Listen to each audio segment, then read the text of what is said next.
Hello clarinet fans, my name is Kathy Williams and I have about 300 videos of myself on YouTube, and you may have noticed I have quite a reasonable technique. I can find my way around the clarinet at a reasonable rate of knots, and I thought I might share a few of my tips with you. Now, the best tip I have on acquiring a good clarinet technique, and you're not going to like this, and it's probably something that your teacher has told you 500,000 times, but the way to a good technique, unfortunately, is thousands of hours of scale practice. Now, I'm not one of these people that advocates that scales should be played from memory, and there's a few good reasons for this. The main reason is that by practicing your scales and looking at them, you get used to reading key signatures, because teachers, how many times have you gone through a piece, say, you know, A major or A flat or something with a lot of sharps and flats in it, and your students struggle with it because they're not used to reading a key signature with so many sharps and flats.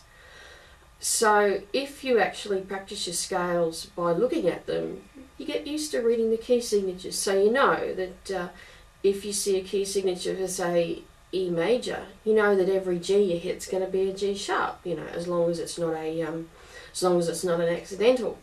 And also, another reason why you should be looking at your scales when you practice them is for sight reading, because you start to recognise patterns. You might see a certain run in a piece and you think, oh, that's just a G major scale run. Or you look at, you know, an arpeggio and you think, oh, E major arpeggio, easy peasy. So it makes sight reading a hell of a lot easier, because if you see a piece with, say, 5 flats, well, because you've read the music for a D flat major scale, then easy peasy. Now, the best book I recommend for scale practice is the Carl Behrman Method for Clarinet 3rd Division, Opus 63, and my particular version is edited by Gustav Longinus. Now, the reason I like this book so much is because it takes every single scale and does every single thing imaginable to it. So even from the very first page, you have your standard scales, so C major, A minor, that sort of thing.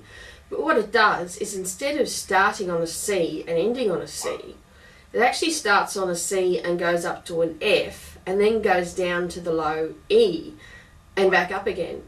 And then it finishes with a C major arpeggio, which I will demonstrate.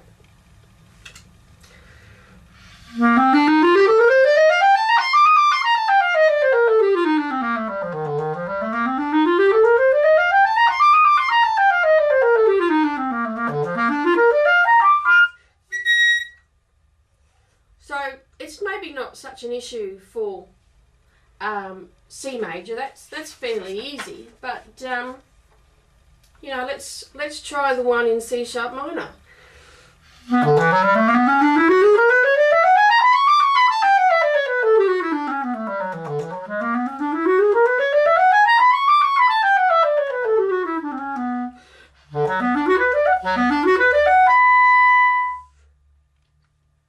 So that's why I like it, because in a piece such as C sharp minor, if you're going all up and down the clarinet, well, you're leaving nothing to chance. I mean, the only drawback is they're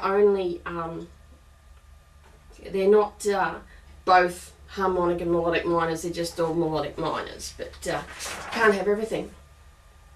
And the next one is the broken chord passages. And again, really, really brilliant, because you find a lot of pieces have arpeggios in them. And if you can play your arpeggio with every sort of single variation, and I'll show you examples later on. So I'll do the C.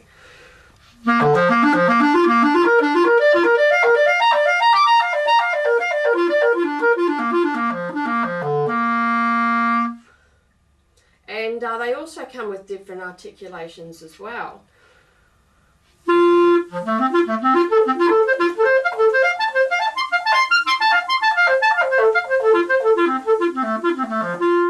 So absolutely brilliant. You can try all your different articulations, which you probably have to do for your exams as well. Next one is the diminished chords of the seventh. And again, this is absolutely brilliant because it goes all up and down the range of the clarinet.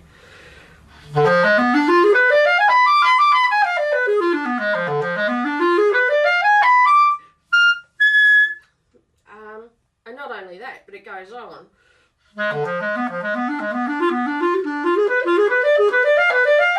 Etc. And then you even get so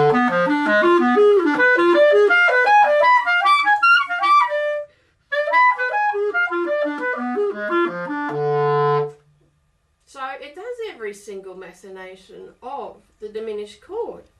And you can also use this for your legato practice because it's in sixth. So if you do it slowly,